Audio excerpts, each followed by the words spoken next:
19, an act concerning ghost guns, as amended by House Amendment Schedule A, LCO number 8074.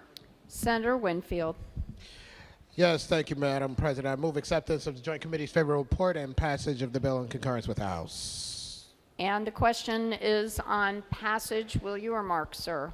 Yes, thank you, Madam President. This bill, an act concerning ghost guns, comes to us through the Judiciary Committee. The bill prohibits someone from completing the manufacture of a firearm without obtaining an engraving or affixing to that firearm. Senator, I'm just going to stop you right there. If we could have some quiet so that we can hear this discussion. Thank you so much. Please proceed. Affixing to that firearm a unique identifier serial number from the Department of Emergency Services and Public Protection. It requires that the department develop a way that those serial numbers would be produced. The serial numbers have to conform to federal numbering requirements, and the frame of the frame or lower receiver would have to have a serial number as well. The bill before us also prohibits someone from transferring what are considered ghost guns under this law unless they're law enforcement.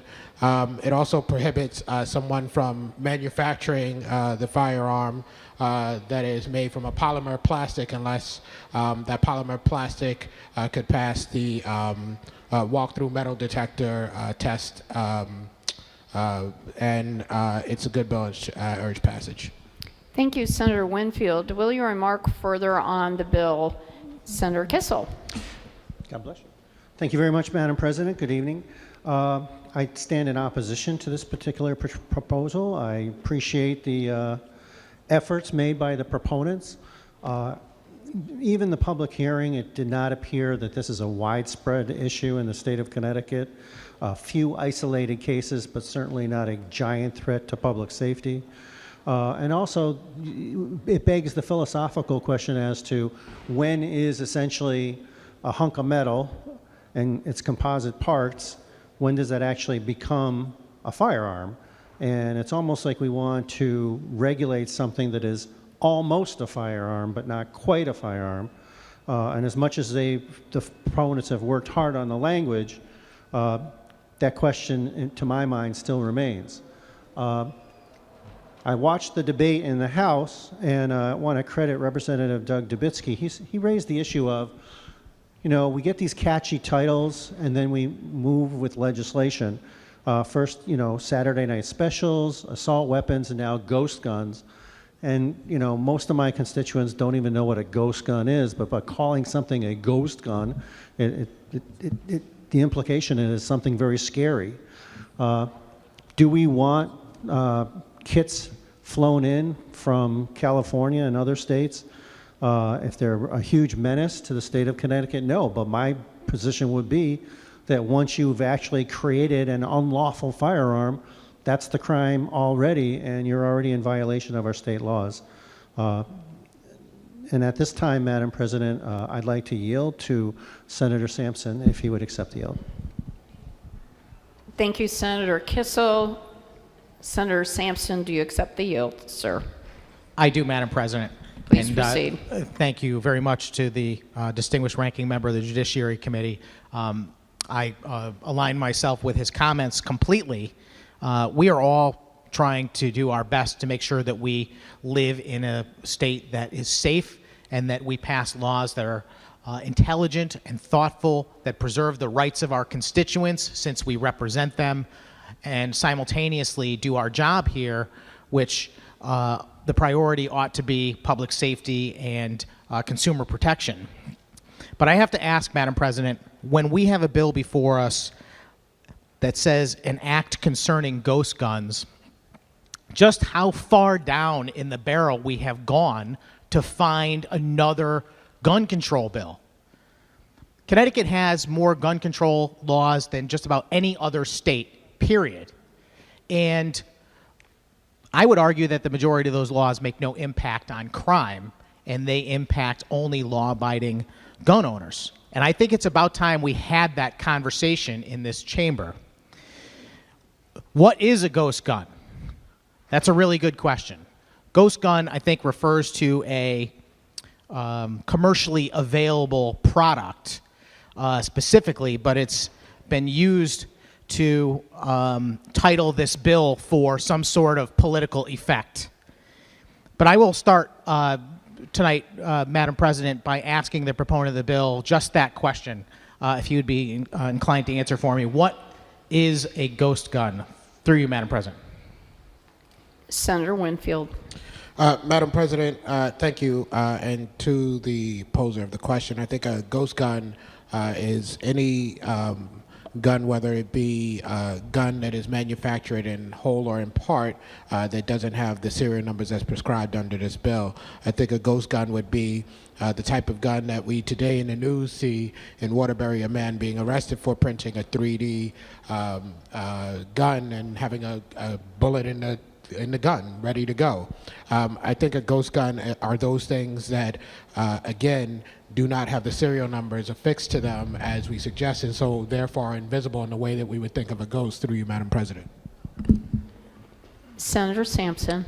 Thank you, Madam President. I appreciate that answer, but would that mean that this bill does not contemplate anything other than what you described as firearms? Through you, Madam President. Senator Winfield. Through you, Madam President, I'm not sure how to answer that question. The bill contemplates everything that, what I said in my answer was all of the things that are laid out under the bill. So, in not trying to be flip, I guess the answer is yes, it would not encompass anything that was not part of that answer, because my answer replied to the whole bill. Through you, Madam President. Senator Sampson. Thank you, Madam President. The reason why I asked my question again is because of the language and the definitions that are contained in the bill before us. And it's very, very important that we understand what we're talking about with the terms that are used in this bill. And firearm is defined in Section 53A-3 of our laws, and I've got the definition here. I printed it out in huge letters so I would know what it is. But it describes a gun, basically. A gun that actually, well, I'll read it. It's short enough. Firearm means any sawed-off shotgun, machine gun, rifle, shotgun, pistol, revolver, or any other weapon, whether loaded or unloaded, from which a shot may be discharged. What we would all commonly refer to as a gun. But this bill contemplates a lot of other things besides just firearms. And I guess that's the issue, is things other than firearms, are those a menace to our society?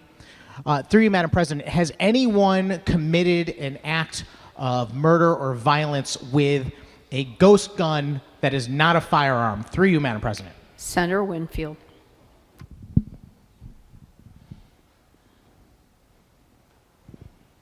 Through you, Madam President, I'm not sure that I could actually answer that question. People have committed murder with all types of implements, so I'm not sure that I could represent an accurate answer to that question. If the question is to find out if that is a common occurrence, I would say the answer then would be no, but I think it would be impossible for anyone to represent that they know for sure that that has never happened, although I would suggest that if the good senator is referring to the parts of the bill that talks about parts of a gun that later may be finished, then probably not, but it is within the realm of possibility that that happened as well at some point. Through you, Madam President. Thank you, Senator. Senator Sampson. Thank you, Madam President, and thank you to the distinguished chair of the Judiciary Committee. I appreciate his answer very much, and I know I put him kind of on the spot to answer a difficult and complex question based on the terminology in the bill, and he did an excellent job. And I would agree. If you're talking about the things that qualify as firearms, you can probably find evidence of that. But this bill contemplates other things that are not firearms, not yet firearms, and that is really precisely the question that's before us about what a ghost gun technically would qualify and whether it's good policy to ban them. I was going to go through the bill in some detail, but I don't know that I really need to do that, since there's really just a couple of sections that I want to touch on, and then I will give you my take on what we're doing here before us. Let's start with Section 2. Through you, Madam President, it says, no person shall complete the manufacture of a firearm without subsequently obtaining a unique serial number, etc. And that is line 17. I would like to know, through you, Madam President, what the definition of manufacturer is. And I know it does exist elsewhere in the bill, but I'd like to get it on the record. Thank you, Madam President. Senator Winfield. Madam President, if you give me a second to find the definition.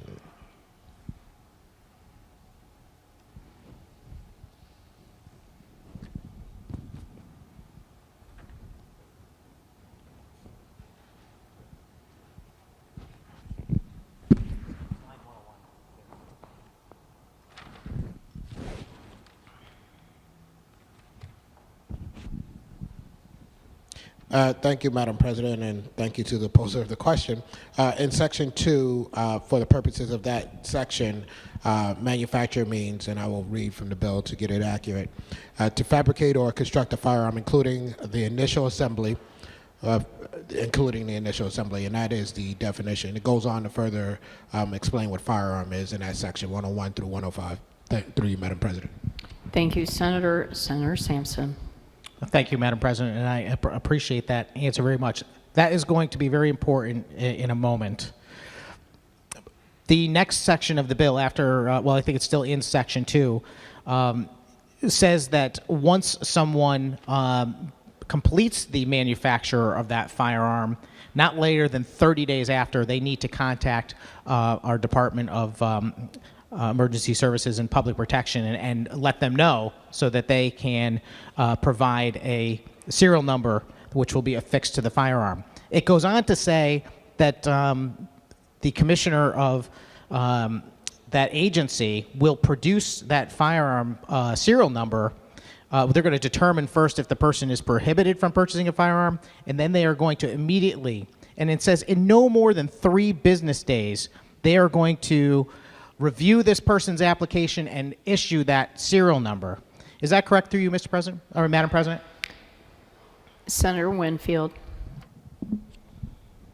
Through you, Madam President, I believe that the good senator reads the bill correct. Senator Sampson. Thank you, Madam President.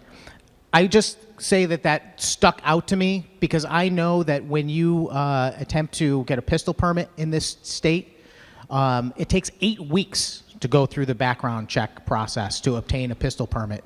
And in this bill, we are saying that the Department of Emergency Services and Public Protection is only given 3 days to do a thorough background check before they issue someone a serial number for one of these firearms, which presumably is no longer a ghost gun once it gets its serial number. In lines 50 and 51, it makes a statement that I think is maybe the most important statement in this whole bill that doesn't need to be here because this is already the law. And it says, no person shall transfer to another person any firearm manufactured in violation of this section. But no one's allowed to transfer firearms in Connecticut anyway, since we have passed legislation that requires a background check for every transfer. And I'll come back to it later, but that's at the core and heart of this legislation and why I would say that it's unneeded. The next paragraph, I want to thank the chairman for his efforts on this bill, along with colleagues in both chambers and both parties for recognizing that there are a great many firearms that were sold in the past, antique firearms and even firearms in the 50s and 60s that were sold commercially without serial numbers, and have made an effort to grandfather those firearms in by making this bill only prospective. And I want to state for the record that I am very, very appreciative because I know many of my constituents would have been adversely affected by that, and it was a big deal to make sure that that accommodation was made. I noticed also going forward on lines 94 through 100 that any person that violates this provision and manufactures a firearm without getting the serial number is guilty of a Class C felony, which 2 years of the sentence imposed may not be suspended, a mandatory minimum sentence, which I've heard over and over again that we don't like mandatory minimums in this building and we want to give discretion to the courts. But in this particular case, I guess no such discretion should be allowed. We already covered lines 101 to 105, which talk about the manufacture of firearms. In lines 115 to 118, it says that the department, when they are asked to produce that serial number, they shall maintain identifying information of the person requesting the number or mark and of the firearm or unfinished frame or lower receiver, which I thought was interesting, for which each such number or mark is requested. And through you, Madam President, I would just like to ask what identifying information they are collecting. Senator Winfield. Through you, Madam President, certainly they would keep the person's name, and I'm not 100% sure what that identifying information would be, as the bill does not specifically lay that out. Through you, Madam President. Thank you, Senator Winfield. Senator Sampson. And thank you. I appreciate that. It goes on to say, as I just mentioned, not just the firearm, but the unfinished frame or lower receiver, which, if I got this correct, back in Section 2, it said that you needed to get the serial number only upon the completion of the manufacture of a firearm. And I'm curious to know why those terms, unfinished frame or lower receiver, are contained in there. And the reason why I ask is that if you go on in the bill, you will find out that there is a section that says an unfinished lower receiver is not a firearm. So through you, Madam President, why is it we would be maintaining identifying information and providing serial numbers for items that are not firearms? Through you, Madam President. Senator Winfield. Through you, Madam President, I think as part of the discussion around the term being used here, ghost guns, the unfinished frame or the lower receiver has been very much a part of that conversation. The concept that the lower receiver itself in the conversation has led many to believe that it is the most essential part of the potential gun going forward. And so as the conversation developed, it became important to many people engaged that that portion be identified. Through you, Madam President. Thank you, Senator Winfield. Senator Sampson. I can certainly understand the gentleman's answer, and I appreciate it very much, but it illustrates the problem with this bill. It goes on in the bill to say that no person shall purchase or receive or sell or transfer an unfinished frame or low receiver. And then it says no person shall deliver or otherwise transfer an unfinished low receiver. Again, it says it in a couple of different places. But then you discover later that the definition of an unfinished frame or lower receiver means a blank casting or machine body, keyword intended to be turned into the frame or lower receiver of a firearm, as defined in my document, a gun, of the general statutes with additional machining, etc. So it's quite clear that a unfinished lower receiver, and for the sake of the people watching or listening to this, I'll try and simplify this situation, and we'll do it backwards. Everyone knows what a gun is. A gun is a finished machine that has the ability to fire a projectile, a bullet. If you start disassembling that machine, you will get to a point where there is nothing left but the basic framework that everything else attaches to. And by itself, it's not a firearm because it can't do anything. It may not even have a trigger or a barrel or any place for the bullets to go. And that is a lower receiver.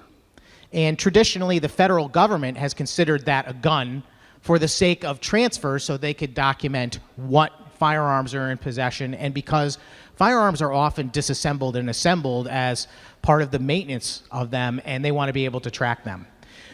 It's going a lot further to say that something that could be made into that part is now an issue. And that's what this bill proposes to do. It's saying an unfinished lower receiver, which is that part before it's been machined completely into the item that could be built into a gun. And this is an incredibly difficult thing to do because where exactly is that point, ladies and gentlemen? I have a huge boulder in the front of my driveway. It's a huge boulder. In fact, I'm told it's where they founded the town of Wolcott because it happens to be on Bound Line Road, the boundary line between what was once Wolcott and Farmington. But that boulder probably has some iron content. At some point, that could be melted down and turned into enough metal to create a lower receiver and then be made into a firearm as defined in this section. But what good is that boulder to anyone, and why are we calling that a ghost gun? Because that's exactly what this bill does. And it's even worse than that, ladies and gentlemen, because they recognize in this bill that my boulder is probably not going to be turned into a gun. So now they're relying on a concept which we should never put into our laws, and that is the concept that is enumerated in lines 269 through 272, which says that it's intended to be a firearm. Who is to know what someone's intent is? And before we charge them with a Class C felony with a mandatory minimum of 2 years, shouldn't we be making a law that is a little less subjective than for someone to say, that person intended to turn that block of metal into a firearm without reporting it to the Department of Public Safety? That would be my argument.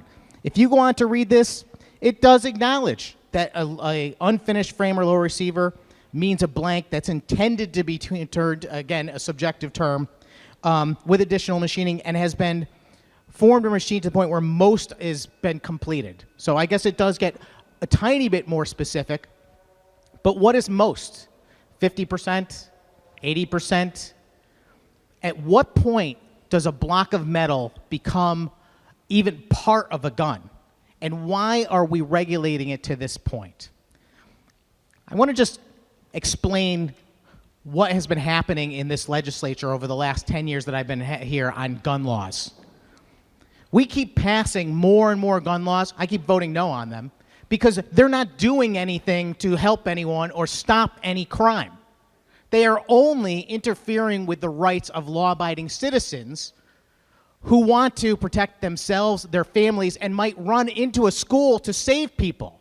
That's who we are interfering with. Let me tell you about this ghost gun thing. Only two things can happen. If someone has got the ability and technology to be able to take raw materials and construct a firearm and use it for nefarious purposes, they're going to do it. This law is not going to stop that. They're certainly not going to call up the Department of Public Safety, Madam President, and say, oh, by the way, I've just created this evil, nefarious firearm that I'm going to commit a crime with. They're not going to do that. But there are plenty of people, good, law-abiding, decent people, that believe that firearms are necessary for our common safety. And I would argue that firearms provide the safety in our society. When we have a problem, we call a police officer. And part of the reason we do is because they have a firearm and they have the ability to defend themselves and us. Well, we live in a country where we are guaranteed the right to our personal defense. It's a core part of being an American. A core part that says that not only you are a free person and you get to choose your own path in your life, but you get to defend yourself too. That's what the Second Amendment is really about. And the Bill of Rights is a recognition that the government has no right to interfere with our ability to defend ourselves. Now, and I'm with people who say, I want common sense gun legislation. Except let's have the common sense. You know, after Sandy Hook, we passed a couple of laws. We passed a law that said that you could only put 10 rounds in your firearm. Let's think about how that works or not. So I'm a law-abiding person, and I try and obey all of the laws that are passed in this body and on the federal level that we have before us. So, of course, I'm going to put 10 bullets in my gun. But let me ask you a question. Do you think that someone who is hell-bent on terrorizing a school, or even someone who's going to go rob a liquor store is sitting out in their car and loading their gun, do you think that they're going to actually stop when they get to 10 bullets? Of course they're not. It's ridiculous to even say. But I will tell you who's going to have 10 bullets. The guy who is at home some night at 3 in the morning when something goes bump and there are people breaking into his house. And they're going to be armed with God knows what because they're criminals and they don't care that the law says 10 bullets. Laws like that do not make a difference. Universal background checks.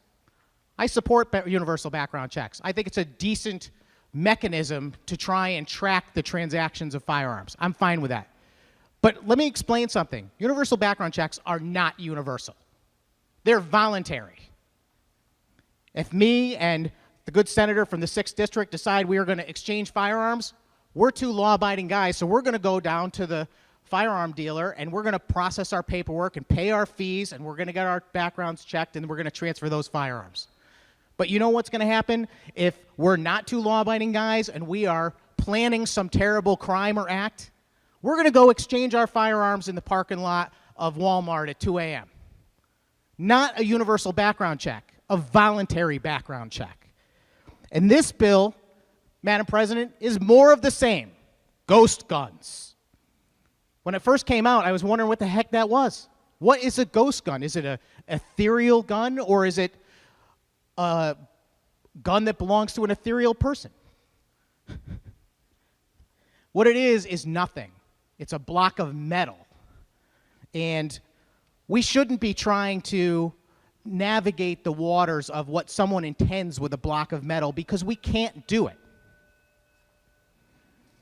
It also relies on a faulty premise, the premise that somehow we are safer if guns have serial numbers. Just to let you know, almost lots of guns have serial numbers for sure, but for a long, long time, guns did not have serial numbers. And as I said earlier, countless guns were produced in the 50s and 60s that exist today that don't have serial numbers. Antique firearms without serial numbers. And guns built by enthusiasts that don't have serial numbers.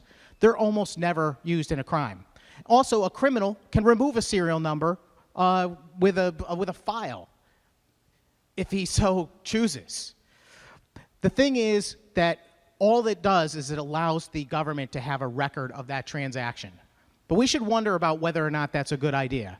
First and foremost, most states don't register firearms at all. And in fact, this state doesn't technically register any firearms except for the ones that were caught up in the so-called assault weapons ban that occurred after Sandy Hook, which was also another thing that does not affect criminals who will easily go across state lines to obtain these firearms. It does nothing but inhibit someone who is just a law-abiding citizen who wants to engage in a sport.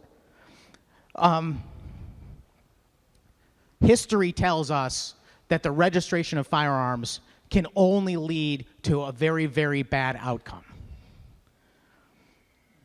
So as I said, this is not going to impact someone with criminal intent.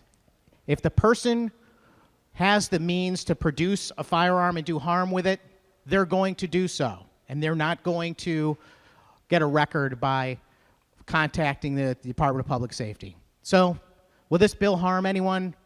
I don't know. It's certainly not going to harm the guy who is aware of it and knows enough to call up and say, hey, I got to get my serial number.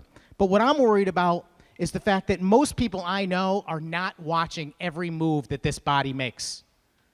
And somebody is going to get caught up in this when they're a decent person who's never going to commit a crime ever. And now we're going to pass a law that gives them a Class C felony, mandatory minimum 2 years, because they're somebody who, trains and likes to shoot firearms as a hobby. Madam President, I have an amendment. I know I've said that a few times today, but I promise this is the last amendment that I'm going to offer today, and it's the most important one that I'm going to offer. It's LCO number 9372. I ask that the clerk call it and I be allowed to summarize. You are undeterred, sir. It's impressive. Mr. Clerk. LCO number 9372, Senate Schedule A. Please proceed to summarize, Senator Sampson. Thank you very kindly, Madam President. The amendment before us strikes the underlying bill and proposes to reinstate the statewide firearms trafficking task force and funds it by taking funds that would have otherwise been used for the Citizens Election Fund. I move adoption, and I ask that when the vote is taken, it be taken by roll. The vote will be taken by roll. And will you remark further on the amendment that is before us? Will you remark further on the amendment? Senator Sampson. Thank you, Madam President. I am indeed undeterred because I believe that the principles and values that created this great country are great. And those people back then recognized that we must at all costs maintain our freedoms, that the government must be responsible to the people, and that we need to provide protections to make sure that our government does not go too far and interfere with those freedoms. We need to maintain our freedom of speech and the press and our ability to assemble and to petition our government. But we also need to provide for our own protection, and that's the purpose of the Second Amendment. This bill, Madam President, is only going to impact a few random people that get caught up in it. I submit it will not even catch a single person who is intending to do harm with a so-called ghost gun. The few cases that have been discussed about ghost guns in the news, those people violated plenty of other laws. Mainly, they transferred an illegal firearm. We don't need a new law to catch that. We have that law. In my email inbox the other day, I got the briefing from the Connecticut Against Gun Violence, and I went through it, and I always listen and try and understand exactly what they're saying. But I thought it was really interesting that they mentioned a bunch of statistics about gun violence in our state. And so I went and I printed the articles, and one of them I found shocking. It's from February of 2018, Groundhog Day, actually, from NBC Connecticut, and the reporter is Shvang Puri, and I'm sorry if I made a mess of the name. But this is about guns stolen in Connecticut showing up in crime scenes. Something that concerns me greatly, and something that's never addressed in this building. Year after year after year after year, our crime statistics, they don't change much, because almost all of the gun violence that does happen is by illegally owned firearms in the cities. That's what it is. And our laws about numbers in the chamber and we're going to go after this certain kind of rifle, it doesn't affect any of that. And it just continues and continues, and you have gang violence and you have illegal guns that are stolen from homes and cars, which we talked about earlier, and they end up in crimes. But I want to just point out a couple things. In this article, I found it fascinating because there is a claim in here that says, however, in Connecticut, criminals are unlikely to face punishment for stealing a gun.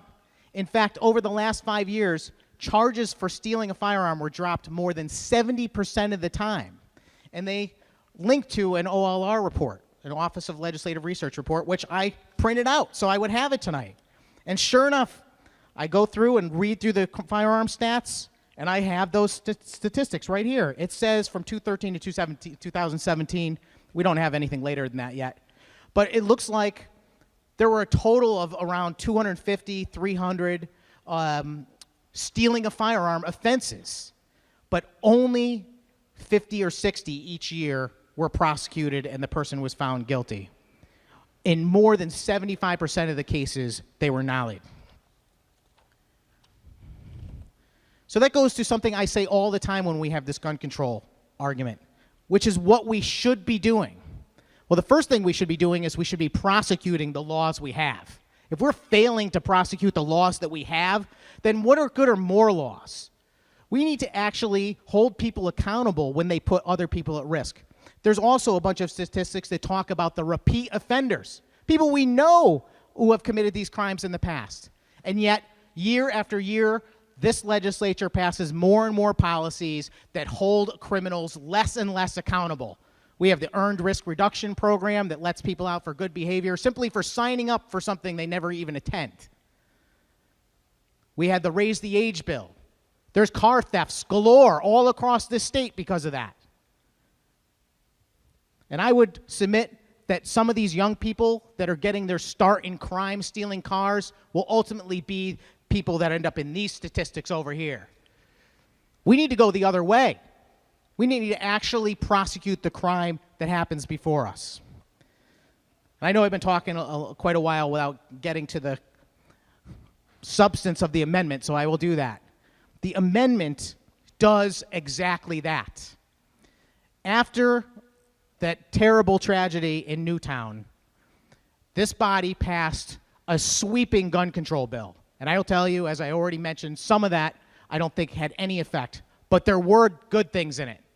And one of the good things that was in it was the creation of something called the Statewide Firearms Trafficking Task Force.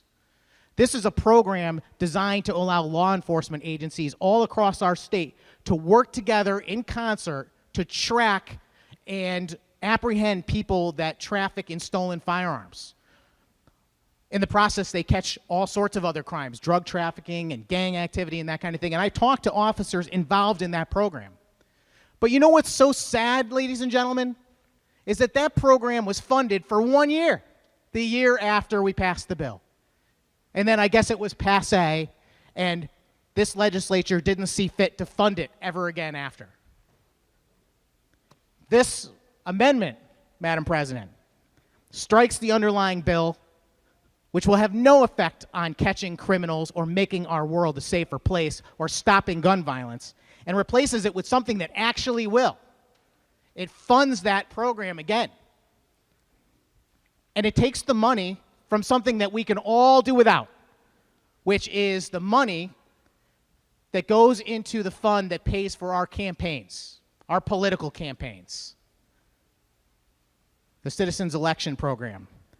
So, Madam President, I'm offering a choice to this body. They can either do something that is completely effective, that we know works, to help crack down on crime and to go to the heart of the problem, and the only expense is they're going to have a few less bumper stickers in their next campaign. Or you can vote down my amendment and we can continue to bother some guy who is just trying to follow his hobby and not impact any criminals whatsoever. I urge my colleagues to do the right thing today. Please pass this amendment. Please tell the people in this state that we want to do something about gun violence for real for once. Thank you. Thank you, Senator. Senator Winfield, will you remark? Yes, thank you, Madam President. In 2007, I was an activist, an organizer in the community. And I was approached about running for office, and I didn't have a political background. I don't have a political family. I had no entrance into politics that would be an entrance that would allow me to be in this body. What did allow me to be in this body was a program that was newly formed, and it was a Citizens Election Program. It didn't just allow me to be in this body. It allowed a lot of different voices that normally would not be in this body. Now, I know that over the course of a number of years, we've talked about the Citizens Election Program as the program that provides us with bumper stickers and pizza. Sure, it does that. But what it also does is it opens up this process to people who are not a part of the process normally. It makes it possible for people like myself who were busy trying to help people on the streets of New Haven and not concerned so much about being elected or seen to become people who can elevate their voice in a way they otherwise could not. I don't think it's as simple as it's often put. The task force that was spoken about, I think, is important.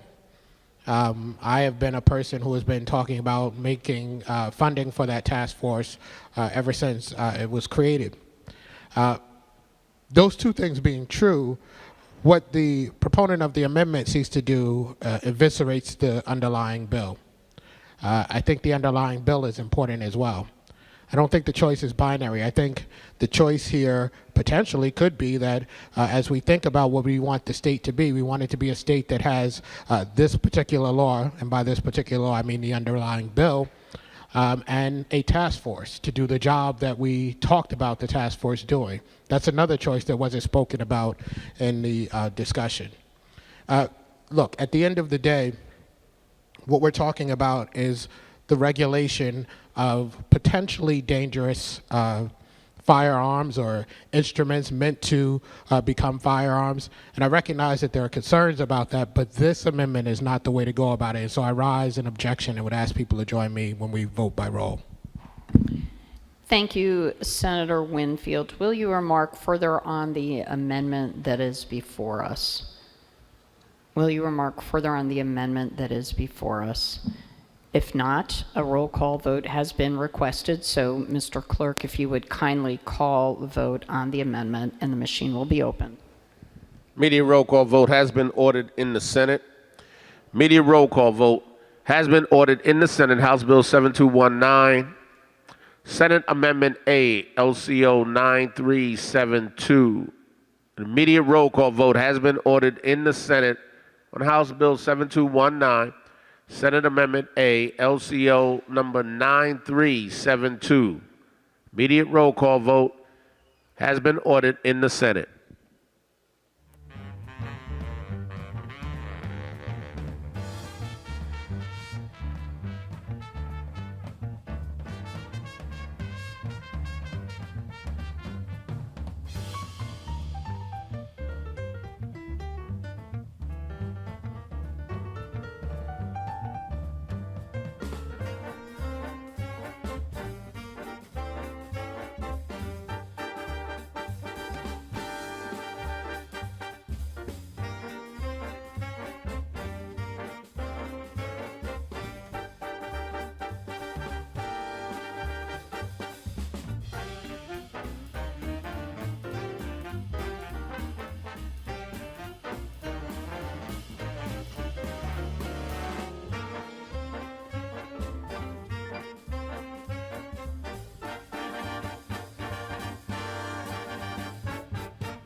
Have all the senators voted? Have all the senators voted? The machine will be locked, and Mr. Clerk, if you could please announce the tally. House Bill 7219, Senate Amendment ALCO number 9372. Total number voting 35. Total number voting yea 9. Total voting nay 26. Absent not voting 1. The amendment fails.